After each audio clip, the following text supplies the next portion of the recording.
sa payak na puntod na ito, matahimik sana kaluluwa ninyo matatubog na. Matanggap na sana ninyo ngayon ang walang katumbas na kaligayahan. Kapiling ang inyong mga umalagad at ang ating mga diwata.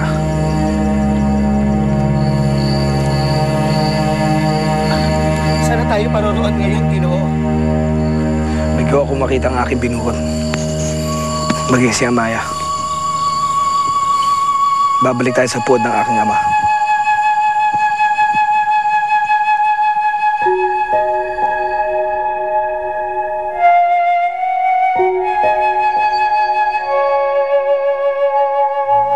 Eloy! Eloy! Sakit!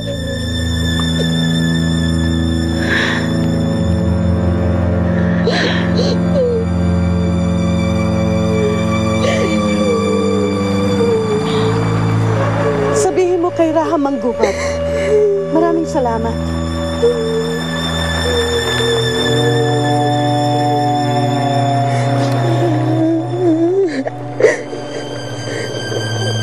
Eloy, alam mo ba ang nangganap sa ating banwa? Lumusog sila na Manggubat at pinaslang nila ang baba. Patay na si Baba.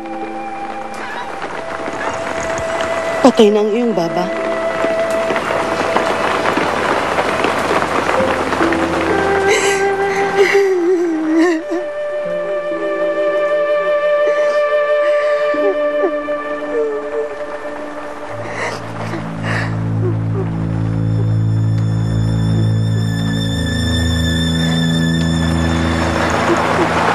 Bakit ka tumatangis? Hindi ba't iyan ang nais mong maganap?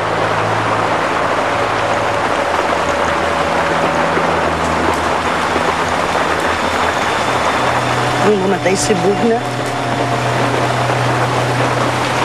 Ang mawala siya.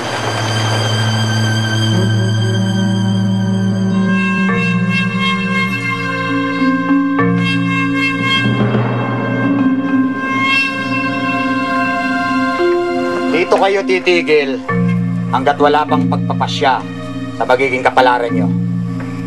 Hindi kayo maaaring lumabas sa kubong ito o magtangkaman lang na tumakas dahil kamatayan ang kahantuan nyo. May magbabantay sa inyo sa labas. Kaya tinitiyak namin na hindi kayo makakalis. Tayo na. Mawalang galang na Ginoo. Ngunit ano ba talagang dahilan kung kaya't kami ay inyong kinubkob? Hindi ba't kaibigan ni Raha Manggubat ang aming datu?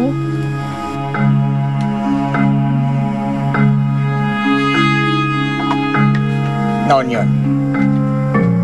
Noong tapat pa si Dato Bugna sa aming Raha. Pero isa pala siyang taksil. Kaya't nararapat lang na siya ay paslangin. Hindi taksil ang aking baba. Huwag mo siyang siraan sa harap ng kanyang nasasakupan. Bawiin mo sinabi mo. Sugil, tawarin mo si Amaya sa kanyang mga tinuran.